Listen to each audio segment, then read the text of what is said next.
പുഴയിലൂടെയോ തോട്ടിലൂടെയോ ഒഴുകി വരുന്ന തേങ്ങ എടുക്കുന്നതിന്റെ ഇസ്ലാമിക വിധി എന്ത്? ഉടമസ്ഥൻ ചോദിച്ചു വരില്ല എന്ന് ഉറപ്പുള്ള ഒറ്റപ്പെട്ട ഒന്നോ രണ്ടോ തേങ്ങകൾ നമുക്ക് എടുക്കാവുന്നതാണ്. എന്നാൽ ഒരുപാട് തേങ്ങകൾ ഒഴുകി വരുമ്പോൾ അത് ശേഖരിച്ച് വിൽക്കുന്നതിന് മുൻപ് പള്ളിയിലോ അങ്ങാടിയിലോ അല്ലെങ്കിൽ പൊതുസ്ഥലത്തോ വെച്ച് സമൂഹത്തിന് മുമ്പാകെ അത് പ്രദർശിപ്പിക്കണം. ഇനി വാട്സ്ആപ്പ് ഗ്രൂപ്പുകളിലായാലും പ്രശ്നമല്ല. കാരണം അതെല്ലാം ഒരു പക്ഷേ ഒരു തോട്ടത്തിൽ നിന്നോ അല്ലെങ്കിൽ ഒരു ഗോഡൌണിൽ നിന്നോ ആയിരിക്കാമെന്നത്. അഥവാ ഒരു സാധ്യതയെങ്കിലും ഉണ്ട് ഉടമസ്ഥൻ തിരിച്ച് ചോദിച്ചു വരാൻ. എന്നിട്ടും ഒരു പ്രതികരണവും ലഭിച്ചിട്ടില്ലെങ്കിൽ നമുക്ക് വിൽക്കാവുന്നതാണ്. ആ പണം നമുക്ക് എടുക്കാമെങ്കിലും ഏറ്റവും നല്ലത് പാവങ്ങൾക്ക് ദാനം ചെയ്യലാണ്.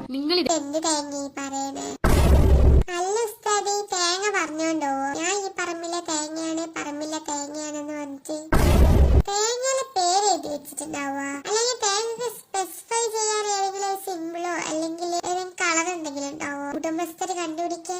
തേങ്ങ പെറുക്കുന്നതിന് ഇസ്ലാമിക് വിധി എന്നാ നിങ്ങൾ ഇങ്ങനെ അങ്ങനെ കൊണ്ട് ചോദിക്കുമോനെ, തേങ്ങാക്കത്തും മാങ്ങാക്കത്തും പേരെഴുതി വെക്കുന്നുണ്ടോന്ന്? ഒഴുകി വരുന്ന തേങ്ങ, പറമ്പിൽ കിടന്ന് കിട്ടുന്ന തേങ്ങ, വഴിയിൽ കിടന്ന് കിട്ടുന്ന തേങ്ങ, മാങ്ങ ആണെങ്കിലും അതൊക്കെ നമ്മുടെയാണ്. ഓരോ കാട നിയമങ്ങളുമായിട്ട് കുറേ ആളുകൾ വന്നോളൂ. മോളെ കൊണ്ട് പറഞ്ഞു വിട്, ഞാൻ മോളെ പക്ഷത്താ.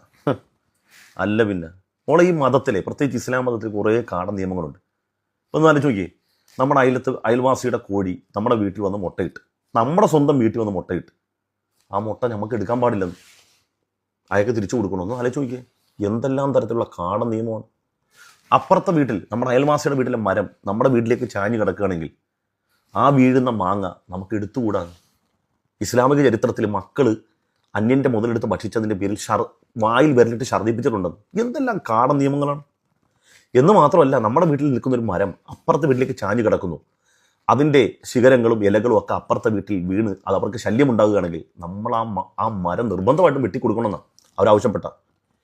എന്തെല്ലാം തരത്തിലുള്ള കാട നിയമങ്ങളാണ്. ഇതുകൊണ്ട് അവസാനിച്ച എത്ര കാട നിയമങ്ങൾ. ഇപ്പം ആലോചിച്ച് നോക്കി, ഞാനും മോളും കൂടെ ഇങ്ങനെ വഴിയിലൂടെ നടന്നു പോവാണ്. അപ്പം പുഴയിലൂടെ ഇങ്ങനെ പല സാധനങ്ങൾ ഒഴുകി വരുന്നു. അപ്പോൾ ചെറിയൊരു പെട്ടി, ഞാൻ ആ പെട്ടി എടുത്ത്, നമ്മുടെ രണ്ടുപേരും കൂടിയാണല്ലോ, അത് തുറന്നു നോക്കിയപ്പോൾ അതിനകത്തൊരു സ്വർണ്ണമാല. അടച്ചവന് അത് നമുക്ക് എടുക്കാൻ പറ്റത്തില്ലെന്ന്, പരസ്യം ചെയ്യണമെന്ന്, അതിൻ്റെ അവകാശം വരികയാണെങ്കിൽ നമ്മൾ കൊടുക്കണമെന്നാണ് നിയമം. പുഴയിലൂടെ എന്തെല്ലാം ഒഴുകി വരുന്നതൊക്കെ നമുക്ക് എടുത്തൂടെ? പക്ഷേ തേങ്ങായി മാങ്ങ എടുക്കാൻ പാടില്ലെന്ന്, അതിൻ്റെ അവകാശിക്ക് തിരിച്ചു കൊടുക്കണം. അതിൻ്റെ പേരിൽ അവർ പറയുന്നത്, അതിൻ്റെ പേരിൽ ഒരു മനുഷ്യൻ്റെ അധ്വാനം ഉണ്ടെന്നാണ് പറയുന്നത്.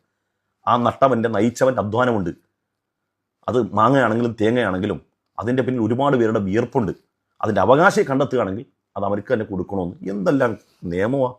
നമ്മൾ രണ്ടുപേരും കൂടെ കഷ്ടപ്പെട്ട് പുഴയിൽ നിന്ന് എടുത്ത സാധനം വേറെ കൊടുക്കണമെന്ന്, നമുക്ക് വഴി കിടന്ന് സ്വർണ്ണമാല കിട്ടിയാൽ അതിൻ്റെ അവകാശിക്ക് തിരിച്ചു കൊടുക്കണമെന്ന്. എന്തെല്ലാം കാട നിയമങ്ങളാണ്. ഇതുമാത്രമാണ്, നമ്മൾ അധ്വാനിച്ചുണ്ടാക്കുന്നതിൻ്റെ 2.5% പ്രതിവർഷം നമ്മൾ നിർബന്ധ ദാനം നടത്തണം. ഓ എൻ്റെ പൊന്നുമോളെ, നമ്മളൊക്കെ അങ്ങനെ, ഞാനും നീയൊക്കെ മുസ്ലിം ആയിരുന്നെങ്കിൽ നല്ലു നോക്കിയേ പെട്ടുപോയനെ.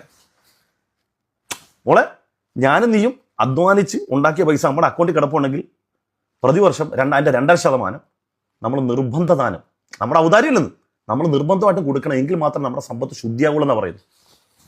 എന്തെല്ലാം തരത്തിലുള്ള കാട നിയമമാണ്. എന്ന് മാത്രമാണ് ഈ ഇസ്ലാമിൻ്റെ നിയമങ്ങൾ. നമ്മൾ ആലോചിച്ച് നോക്കിയേ, കാടത്തരത്തിൻ്റെ അങ്ങേയറ്റം എന്താണെന്നറിയോ? നമ്മളിങ്ങനെ വഴിയിലൂടെ നടന്നു പോകണം, മൂത്രമൊഴിക്കാൻ മുട്ടി. ആലോചിച്ച് നോക്കണം, മതനിയമങ്ങൾ ഇടപെടുകയാണ്. മൂത്രമൊഴിക്കാൻ മുട്ടുന്ന സമയത്ത് ഒരു നല്ല ആൽമരം, ആ ആൽമരത്തിൻ്റെ ചുവട്ടിൽ ആളുകൾ വിശ്രമിക്കുന്നതാണ്, അവിടെ മൂത്രമൊഴിക്കാൻ പറ്റത്തില്ല. ഒന്ന് ആലോചിച്ച് നോക്കി, അവിടെ മൂത്രമൊഴിക്കാൻ സമയത്തിന് എനിക്ക് മൂത്രമൊഴിക്കണ്ടേ? അതുപോലെ തന്നെ പുറത്തെല്ലാം കൂടെ പുറത്തിട്ടിട്ട്, ജനങ്ങൾ കൂടുതൽ നടത്തണമെങ്കിൽ എല്ലാം പുറത്തിട്ട്, ആളുകൾ പോകുന്ന വഴിയിലാണെങ്കിൽ അങ്ങനെ പുറത്തിട്ട് മൂത്രമൊഴിക്കാൻ പറ്റത്തില്ല. മറ വേണമെന്ന്. ഇത്ര കഷ്ടപ്പാടാണെന്ന് ആലോചിച്ച് നോക്കി. അതുകൊണ്ട് അവസാനിച്ചില്ല. ഫലം കായ്ക്കുന്ന വൃക്ഷത്തിൻ്റെ ചുവട്ടിൽ ഒഴിക്കാൻ പാടില്ല, കെട്ടിക്കിടക്കുന്ന വെള്ളത്തിൽ ഒഴിക്കാൻ പാടില്ല, ജീവിക്കുന്ന മാളത്തിൽ ഒഴിക്കാൻ പാടില്ല. എന്തൊരു കാട നിയമങ്ങളാണ്. മൂത്രമൊഴിക്കാൻ മുട്ടി എവിടെയെങ്കിലും ഒഴിച്ചാൽ പോരെ? എല്ലാ വിഷയത്തിലും ഇങ്ങനെ മതം ഇടപെട്ടാല കാട നിയമങ്ങൾ. ഇതുകൊണ്ട് അവസാനിച്ച അങ്ങനെ ഓരോ നിയമങ്ങൾ നമ്മൾ ആലോചിച്ച് നോക്കി. ഇതിപ്പോൾ മനുഷ്യനുമായി ബന്ധപ്പെട്ടാണല്ലോ. ഈ മൃഗങ്ങളോ, എൻ്റെ വീട്ടിൽ പശു ഉണ്ടെന്ന് വിചാരിക്കുക. പശു ഉണ്ടെങ്കിൽ ഞാനതിനെ കറക്കാൻ പോകുന്നതിന് മുമ്പ് നഖം വെട്ടണമെന്ന്. പശു ചുരത്തുമ്പോൾ പാല് കറന്നെടുക്കുമ്പോൾ നിന്റെ കൂർത്ത നഖമാ വീർത്ത മുലയിൽ കോർത്തു പോകരുതേ, അതിനെ അസഹ്യമാക്കരുതേ. പശുവിൻ്റെ അകടില്ലേ, നിന്റെ നഖം കൊണ്ടിട്ട് പോലും അതിന് അസഹ്യത ഉണ്ടാകുന്ന അവസ്ഥ ഉണ്ടാകരുത്. അതിന് നഖം വെട്ടിയിട്ടെ അതിനെ കറക്കാൻ പാടുള്ളൂ. ഇസ്ലാമിൻ്റെ നിയമം, കർശന നിയമമാണ്. നായയില്ലേ, പട്ടി, കടിക്കാത്ത നായെ കല്ലെറിയാൻ പാടില്ലെന്ന്, അതിനെ ആട്ടി ഓടിക്കാൻ പാടില്ല, നിയമമാണ്. ഭക്ഷിക്കാൻ വേണ്ടിയല്ലാതെ ഭക്ഷ്യയോഗ്യമായ ജീവികളെ ഒരു കാരണവശാലും ഉപദ്രവിക്കാൻ പാടില്ല. ഇപ്പോൾ ഉദാഹരണം പറഞ്ഞാൽ നമ്മൾ അമ്പെയ്ത്ത് പഠിച്ചോണ്ടിരിക്കുക, അമ്പെയ്ത്ത്. അപ്പോൾ നമ്മൾ അവിടെ എന്ത് ചെയ്തു, ഈ അമ്പ് കൊള്ളുന്ന അതിൻ്റെ കൃത്യത, അതിൻ്റെ കണക്കിന് വേണ്ടി അവിടെ ഏതെങ്കിലും ഒരു ജീവിയെ കൊടുത്ത് നമ്മൾ അവിടെ കൊണ്ടുവച്ചു. ഒരു ആടിനെ അല്ലെങ്കിൽ പശുവിനെ നമ്മൾ അവിടെ കെട്ടിയിട്ടിട്ട് അതിനെ തമ്പിയാണ്. പാടില്ല. ഉറുമ്പും കൂടിന് തീ വെക്കാൻ പാടില്ല. എന്തെല്ലാം നിയമങ്ങളാണ്. ഒരു ജീവിയെയും കരിക്കാൻ പാടില്ല. ഷോ, കാട നിയമത്തിന് അങ്ങേയറ്റം. ഇത് മാത്രമാണ് എന്നെ പൊന്നുമ്പോൾ ഇതിനേക്കാൾ വലിയ കാട നിയമം ഞാൻ പറഞ്ഞുതരാം. മുസൽമാൻ 5 നേരം നിസ്കരിക്കണം, നിങ്ങൾക്കൊക്കെ അറിയാം, നിർബന്ധമാണ്. അവൻ അംഗസ്നാനം ചെയ്യണം, നിസ്കരിക്കണമെങ്കിൽ അംഗസ്നാനം ചെയ്യണം. ഈ അംഗസ്നാനം ചെയ്യാൻ വേണ്ടി അവൻ വെള്ളം എടുത്ത് റെഡിയാക്കി വെച്ചിരിക്കുകയാണ്. അപ്പോൾ ഒരു നായ അവിടെ വെള്ളം കുടിക്കാൻ വേണ്ടി ദാഹിച്ച് വലയാണ് എങ്കിൽ ഈ വെള്ളം കൊണ്ട് വുളു എടുത്തുകൂടാ, അംഗസ്നാനം ചെയ്തുകൂടാ. ആ നായക്ക് കൊടുക്കണം. നായക്ക് കൊടുക്കാതെ ഇതുകൊണ്ട് അംഗസ്നാനം ചെയ്യൽ കുറ്റകരമാണെന്ന് ഇസ്ലാമിൻ്റെ നിയമം. ഈ കാട നിയമങ്ങൾ, ഇങ്ങനത്തെ കുറേ കാട നിയമം ഉണ്ടെന്ന്. വഴി മോളും ഞാനും ഒക്കെ എങ്ങനെയാ, നമുക്ക് വഴി കിടന്ന് കിട്ടുന്നതൊക്കെ എടുക്കണം, കിട്ടുന്നതൊക്കെ തിന്നണം. മറ്റുള്ളവൻ്റെ അധ്വാനവും അവൻ്റെ അവകാശവും നമ്മൾ നോക്കാൻ പാടില്ല. ഇതൊക്കെ ഞാനും മോടെ പക്ഷത്താണ്. അയ്യേ, ഇതൊക്കെ എന്ത് കാട നിയമം. അതാണ് മതം.